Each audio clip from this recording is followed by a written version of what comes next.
सोलापूर जिल्ह्यातील आहेरवाडी गावात राहणाऱ्या एका शेतकऱ्याच्या 16 वर्षीय मुलाने शेतकऱ्यांसाठी एक अनोखे मशीन बनवले आहे। या मशीनद्वारे नांगरणी, कोळपणी, पेरणी, फवारणी, ड्रिंचिंग, मल्चिंग आणि गवत कापता येणार आहे। तर या एकाच मशीनद्वारे जवळपास शेतकऱ्यांची 7 कामे होणार आहेत। सर्वात महत्त्वाचे म्हणजे ही मशीन डिझेल किंवा पेट्रोलवर चालणारे नसून सौर ऊर्जेवर चालणार आहे। या संदर्भात अधिक माहिती विद्यार्थी दिनेश वाघमारे यांनी दिली। सर माझं नाव आहे सर दिनेश निंबण वाघमारे। माझ्या शाळेचं नाव आहे श्री मल्लाप्पा कोल्हापुरे ज्युनियर कॉलेज आहेरवाडी। हा मी बनवलेला प्रोजेक्टचं नाव आहे मल्टीपर्पज ॲग्रिकल्चर मशीन।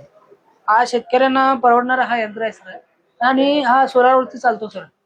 हे मेन काम सर एका यंत्राद्वारे 5 काम करू शकतो। आता ट्रॅक्टरद्वारे सर आम्ही एकदा नांगरणी करणे, पेरणी करणे, फवारणी करण्यासाठी वेगवेगळे अवजार लागतात सर। ते असं नाही, ह्या प्रोजेक्टमध्ये सर आम्ही मॉडेलमध्ये बनवले की एका मॉडेलमध्ये सर्व काम व्हायला पाहिजे। आता पहिलं काम सर हे गवत कापणी करू शकतो सर। ह्याच्यासाठी हा ब्लेड छोटा आम्ही आता मॉडेलसाठी छोटं बसवलो सर। ह्याला मोठं बसवू शकतो सर ह्याच्यानी। आणि इथं असं हे नांगरणी आहे सर। हे नांगरणी आम्ही ॲडजस्टमेंट करून चालू शकतो सर। इथं मागं इथं पेरणीचं आहे सर। आता बरेच शेतकरी सर गहू पेरताना सर 6 इंचीने पेरतात। तेव्हा सर एकदा ज्वारीचं अवजार, एकदा गहूचं अवजार वेगवेगळं घ्यावं लागतं।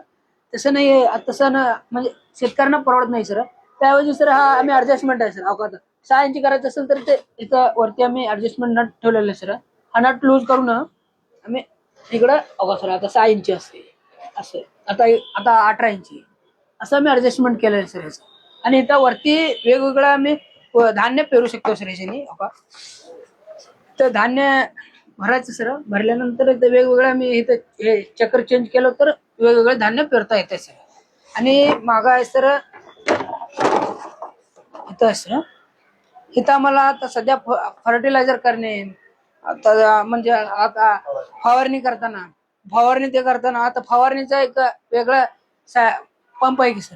ते पंप घेऊन आता शेतामध्ये मागं खांद्याला अडकून जावं लागतं सर। तसं न करता हे फक्त मशीन फिरवायचं सर। आम्ही हे खाली आहे सर, आम्ही इथं खाली 6 नौजला बसवलेलं आहे सर फवारणीसाठी। ह्याच्यानी फवारणी करू शकतो। आणि इथं फर्टिलायझर सर खताचं पाण्यात मिसळायचं सर ह्या टँकीमध्ये मिसळून ह्याच्यानी सोडू शकतो सर आम्ही। आणि कलिंगड, टोमॅटो तर लावताना मल्चिंग पेपर घालतात ना सर।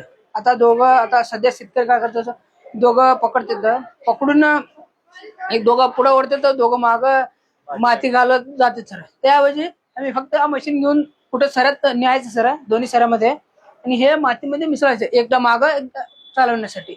मातीत मिसळल्यानंतर सर हे रोटेशन होतं, तर पुढे जाताना ऑटोमॅटिक इथं मागं आम्ही मल्चिंग पेपर घालत जाऊ शकतो सर। आणि सर मेन सोलारवरती चालतंय सर। हे तुम्हाला एकदा चालवून करून दाखवतो बघा सर। पाठीमागे बॅटरी सुद्धा लावलेली आहे काय पण? हा सर आम्ही आता पाठीमागं बॅटरी ह्याच्यासाठी लागले सर। आता दिवसभर आम्ही उन्हात ठेवलं सर याला मशीनला। उन्हात ठेवल्यानंतर पण आपण चार्जर लावायचं काही गरज नाही सर। आता आपण चार्जरचं स्टोरेजचं बटन चालू केलं तर उन्हात ठेवून गेलं तरी पण ते ऑटोमॅटिक चार्जर होतं सर सोलारने। आता आम्ही 24 वॉटचे दोन सोलार लावलं सर। सोलार प्लेट लावलं होतं वरती आहे सर आम्हाला। आणि सोलारचं पण डोक्याला ऊन लागू नये म्हणून छत केलं सर याच्यानेच, सोलारनेच, वेगळं कुठलं काही लावलं नाही सर। सोलारनेच आम्हाला सावली पडते। ह्याला बनवण्यासाठी सर आम्हाला 16 दिवस लागलेले आहे। आणि एकटा बनवल्या कारणाने एकट्याला 16 दिवस लागले सर। ह्याला बनवण्यासाठी आमचा खर्च आला सर 60,000 रुपये खर्च आले सर।